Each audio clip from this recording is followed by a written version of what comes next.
ሰላም ጤና ይስጥልኝ ውድ ቤተሰቦቻችን፣ ይህ ተራራው ሚዲያ ነው። በኦሮሚያ ክልል ከሰሜን ሸዋ ዞን መቀመጫ ፍቼ ከተማ ወደ ደራ ወረዳ በሚወስደው መንገድ ላይ የሚጓዙ መንገደኞች በመንግስት ተመን ይከፍሉት የነበረውን የ350 ብር ታሪፍ በአሁኑ ወቅት በጸጥታ ኃይሎች እጀባ በሚንቀሳቀሱ አምቡላንሶችና የመንግስት ተሽከርካሪዎች እስካሁን 2000 ብር እየከፈሉ መሆኑን ተነግሯል። በተለይ ከደራ ወረዳ ወደ ፍቼ ሆስፒታል ወላዶችን ይዘው በሚጓዙ አምቡላንሶች ሹፌሮች በደላሎች አማካኝነት ለአንድ ተጓዥ 2000 ብር እንደሚያስከፍሉም ተሰምቷል። መንግስት በአካባቢ ያጋጠመውን የጸጥታ ችግር ሊፈታ ባለመቻሉና ለትራንስፖርት ተጓዦች ደህንነት አስጊ በመሆኑ መንገዱን ለ7 ዓመታት እንደዘጋው መቀጠሉም ምንጮች ነግረውናል።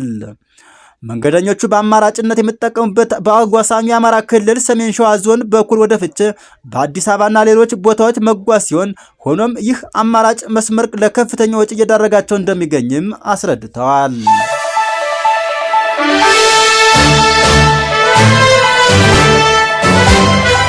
ሊቀመንበር ደብረጽዮን ገብረ ሚካኤልንና የቀድሞ የሜቴክ ሊቀመንበር ጀነራል ክንፈ ዳኘውን ጨምሮ በ12 ተከሳሾች ላይ ተጥሎ የነበረው እገዳ ተነስተዋል።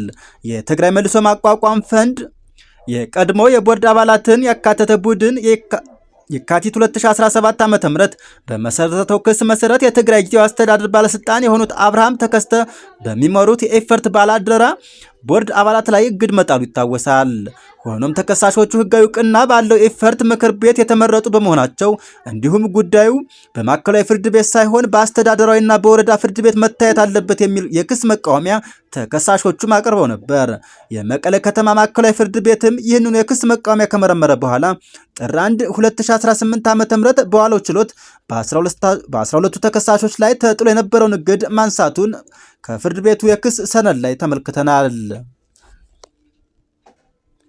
ፍርድ ቤቱ በኤፈርት ውስጥ የተፈጠረው ውዝግብ አስተዳደራዊ ጉዳይ በመሆኑን በመግለጽ በአስተዳደራዊና በወረዳ ፍርድ ቤት እንዲታይ ትዕዛዝ በመስጠት የክስ መዝገቡን መዝጋቱን ሰነዱ ያመለክታል።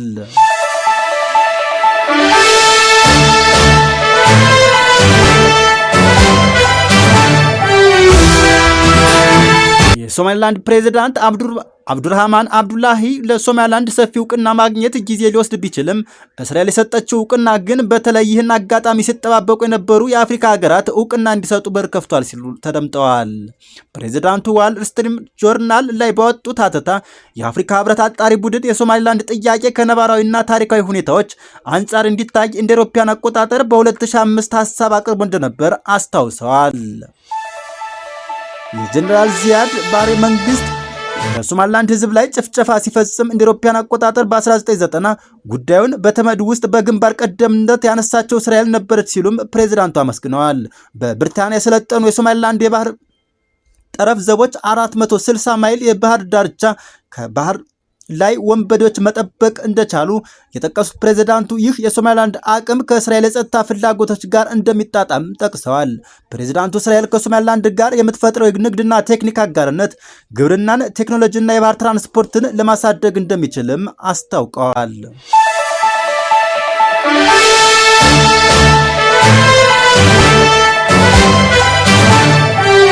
ፕሬዝዳንት ዶናልድ ትራምፕ አስተዳደር ኢትዮጵያን ጨምሮ ለ75 ሀገራት የፍልሰት ቪዛ መስጠት ላልተወሰነ ጊዜ አቆመዋል። የአሜሪካ የውጭ ጉዳይ መስሪያ ቤት የፕሬዝዳንቱ አስተዳደር ይህን ውሳኔ ያሳለፈው በመንግስት ድጋፍ ላይ የተመሰረተ ህይወት የሚገፉ ፍልሰተኞችን ቁጥር ለመቀነስ መሆኑንም ገልጿል። ፍልሰተኞች አሜሪካ እንዳይገቡ ከታገዱባቸው ሌሎች የአፍሪካ ሀገራት መካከል ኤርትራ፣ ሱዳን፣ ደቡብ ሱዳን፣ ሶማሊያ፣ ግብፅ፣ ዩጋንዳ፣ ሩዋንዳና ታንዛኒያም ይገኙበታል።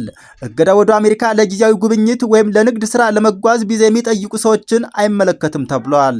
በ75 ሀገራት ላይ የተጣለው የፍልሰተኞች እገዳ ከጥር 17 ጀምሮ ተግባራዊ የሚደረግ ሲሆን እገዳው ለምን ያክል ጊዜ ጸንቶ እንደሚቆይ ግን የውጭ ጉዳይ መስሪያ ቤቱ አልጠቀሰም።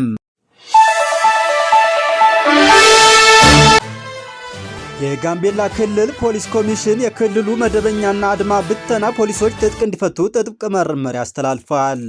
በክልሉ ከተፈጠረ የጸጥታ ችግር ጋር ተያይዞ ሁሉም ፖሊሶች እስከዛሬ ድረስ ትጥቅ እንዲፈቱ የክልሉ ፖሊስ ኮሚሽን አዟል። የክልሉ ፖሊስ ኮሚሽን ትላንት ረቡዕ በማህበራዊ መገናኛ ገጾቹ ባጋራውና ጥብቅ ማስታወቂያ ባለው ማሳሰቢያ ቀደም ሲል ከክልሉ ኮማንድ ፖስት በተቀመጠው አቅጣጫ መሰረት ፈርማችሁ ያወጣችሁትን የጦር መሳሪያ ገቢ ያላደረጋችሁ እስከ ጥር 7 ቀን 2018 ዓ.ም እስከ 11 ሰዓት ድረስ ገቢ እንድታደርጉ ሲልም ጥሪ አቅርቧል።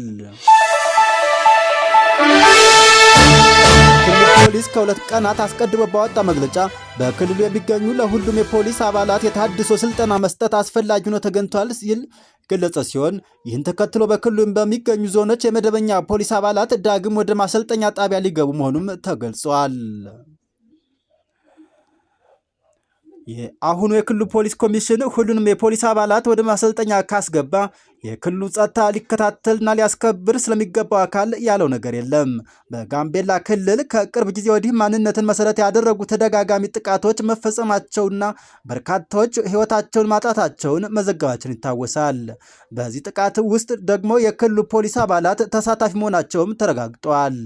ሄድ መለስ እያለ ዓመታትን የተሻገረው የጋምቤላ ክልል ጸጥታ ሁኔታ አሳሳቢ እንደሆነ የቀጠለ ሲሆን በክልሉ የሚንቀሳቀሰው ዓለም አቀፍ ድንበር የለሽ ሐኪሞች ቡድንም በግጭቱ በሰላማዊ ሰዎች ላይ የከፋ ሰብአዊ ጉዳት መድረሱን አስታውቆ ነበር።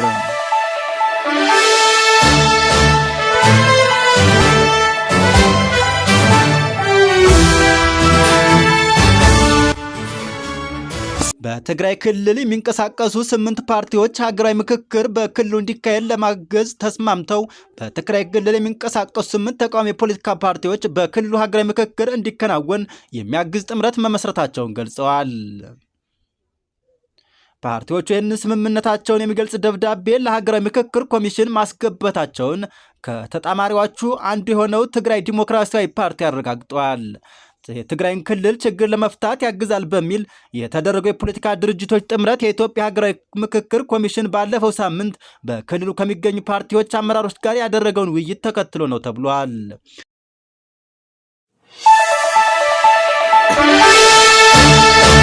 ብሔራዊ ምርጫ ቦርድ ህዝባዊ ወያኔ ሓርነት ትግራይን ህወሓትን ከፓርቲ ምዝገባ መሰረዙም ይታወሳል። ይህን ተከትሎ መጪው ሀገራዊ ምርጫ በትግራይ ክልል ስለመደረግ አለመደረጉ ገና በውል ያልታወቀ ነገር ሲሆን በህወሓትና በፌዴራል መንግስት መካከል የተፈጠረው እሰጥ አገባም ገና መፍትሄ አላገኘም። እንደዚያም ሆኖ ግን በትግራይ ክልል የሚንቀሳቀሱ የፖለቲካ ፓርቲዎች የክልሉ ችግር በውይይት እንደሚፈታ እምነት እንዳላቸው እየገለጹ ይገኛል። የኢትዮጵያ ሀገራዊ ምክክር ኮሚሽን በትግራይ ክልል በያዝነው የጥር ወር መጨረሻ የምክክር መድረክ ለማዘጋጀት ቀጠሮ ይዟል።